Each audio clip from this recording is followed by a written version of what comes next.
Hello everyone and welcome to selection Bharat YouTube channel. तो finally India और EU के बीच में the mother of all deal यानी एक फ्री ट्रेड एग्रीमेंट यहाँ पे साइन हो चुका है।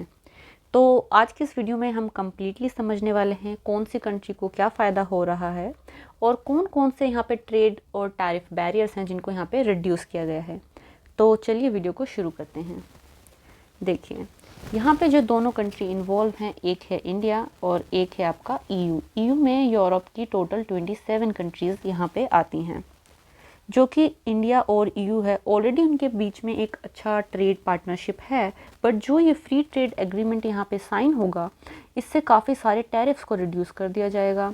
और इससे पहले जो काफ़ी सारे इंडिया के जो प्रोडक्ट्स हैं जो इंडिया एक्सपोर्ट करता है, उसका जो मार्केट जो कि ईयू में नहीं पहुँच पा रहे थे वो प्रोडक्ट्स, अब उनको ईज़िली वहाँ पे पहुँचाया जा सकेगा।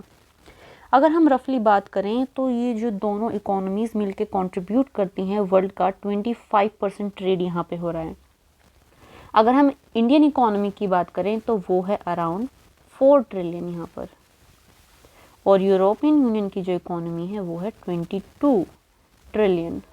यानी आप अंदाज़ा लगा सकते हैं कि वर्ल्ड का एक बड़ा पोर्शन यहाँ पर ट्रेड में शामिल हो रहा है। और इंडिया को जब ईयू का मार्केट का एक्सेस मिलेगा तो इंडिया के जो एक्सपोर्ट हैं वो उनको काफ़ी बूस्ट मिलेगा, और जो यहाँ पे मैन्युफैक्चरर्स वगैरह हैं उन्हें भी यहाँ पे एक प्रॉफिट, अच्छा मार्केट देखने को यहाँ पे मिलेगा। नेक्स्ट अब बात कर लेते हैं आखिर इस डील में किसको क्या मिलने वाला है। यहाँ पर बताया ये जा रहा है कि ऑलमोस्ट 90 to 97% जो टैरिफ्स अभी तक लगाए जा रहे हैं उन्हें यहाँ पे रिड्यूस कर दिया जाएगा। इंडिया जो जो चीज़ें ईयू को एक्सपोर्ट करता है, जैसे कि टेक्सटाइल हो गया, लेदर हो गया, जेम्स और ज्वेलरीज हैं, केमिकल्स हो गए, मरीन प्रोडक्ट्स हैं, इन सभी पर टैरिफ ऑलमोस्ट यहाँ पे ज़ीरो कर दिए जाएंगे। और यूरोप से जो चीज़ें एक्सपोर्ट होती हैं इंडिया में, जैसे कार्स हैं, वाइन्स हैं, स्पिरिट्स हैं, मशीनरी, हाईटेक जो गुड्स हैं, इंडिया का प्लान है कि फेस डाउन मैनर में यहाँ पे टैरिफ्स को रिड्यूस किया जाएगा। देखिए इंडिया का जो ऑटोमोबाइल सेक्टर है वो अभी उतना कॉम्पिटिटिव नहीं है कि वो यूरोपियन यूनियन के जो मार्केट है उसके साथ कम्पीट कर सकें। इसी के लिए यहाँ पे जो टैरिफ हैं वो फेस मैनर में कम किए जाएंगे। यानी नेक्स्ट 5 ईयर्स में हम 40% तक टैरिफ्स को रिड्यूस करेंगे, देन नेक्स्ट 7 to 8 ईयर्स में ये टैरिफ्स अप टू 10% भी रिड्यूस हो सकते हैं। अब देखिए इसका मतलब ये नहीं है कि आज ही ये फ्री ट्रेड एग्रीमेंट साइन हुआ है और कल से ये इम्प्लीमेंट हो जाएगा।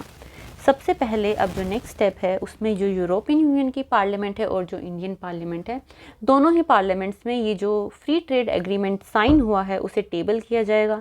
इसमें चेंजेस किए जाएंगे, क्या क्या चेंजेस रिक्वायर्ड हैं, फिर फाइनली जो फाइनल ड्राफ्ट बनेगा उसमें हमें पता चल पाएगा कि किस कंट्री को यहाँ पे कितना प्रॉफिट या फिर लॉस होने वाला है। ठीक है, तो यहाँ पे जो यूरोपियन यूनियन की पार्लियामेंट है और इंडियन पार्लियामेंट का यहाँ पे अभी एक मेजर रोल रहता है। तो हम यहाँ पे ये अज्यूम कर सकते हैं कि ये जो एग्रीमेंट है 2026-27 तक इम्प्लीमेंट होगा। अब एक समरी के वे में हम समझते हैं कि कौन सी कंट्री को क्या गेन हो सकता है।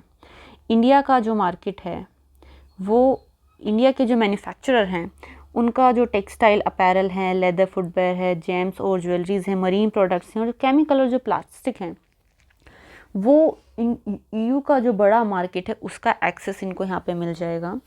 हम ये कयास लगा सकते हैं कि ऑलमोस्ट 25 बिलियन, यानी 2 सालों में ये ऑलमोस्ट डबल हो जाएगा जितना अभी ट्रेड दोनों कंट्रीज़ के बीच में होता है। अब यहाँ पे ईयू को क्या गेन हो रहा है। अब देखिए ऐसा तो है नहीं कि ईयू ने यहाँ पे नुकसान करके ये एग्रीमेंट साइन किया है, दोनों ही कंट्रीज़ को कुछ बेनिफिट और कुछ लॉस तो यहाँ पे हो रहा होगा। तो ईयू की जो मशीनरी है, यानी कार्स हैं, फार्मास्यूटिकल्स हैं, हाईटेक इक्विपमेंट्स हैं और ऑटोमोबाइल्स वगैरह हैं, यहाँ पे जो वाइन है वो भी एक मेजर कॉन्ट्रीब्यूटर है, वाइन्स एंड स्पिरिट्स। तो इन सभी प्रोडक्ट्स को भी इंडिया का जो मार्केट है उसका एक्सेस यहाँ पे मिल जाएगा। दोनों ही कंट्रीज़ के बीच में बोला जा रहा है कि ट्रेड ऑलमोस्ट डबल हो जाएगा बाय 2032। यहाँ पर जो कस्टम ड्यूटीज़ हैं उन्हें तो सिंप्लीफाई किया ही जा रहा है, साथ ही साथ जो IPR हैं, यानी जो आपके इंटेलेक्चुअल प्रॉपर्टी राइट्स हैं, उन्हें भी यहाँ पे ईज़ किया जा रहा है ताकि ईयू की कंपनीज़ भी इंडिया में ईज़िली ऑपरेट कर सकें। तो ये थी आपकी कंप्लीट वीडियो। आखिर किस कंट्री को क्या मिला, ये तो हमें जब फाइनल ड्राफ्ट इंडियन पार्लियामेंट में या ईयू की पार्लियामेंट में पास होगा तभी पता चल पाएगा। बट अगर आपको ये वीडियो पसंद आई है तो इसे लाइक कीजिए, शेयर कीजिए, और अगर आपने अभी तक हमारे चैनल को सब्सक्राइब नहीं किया है तो do subscribe our channel. Thank you.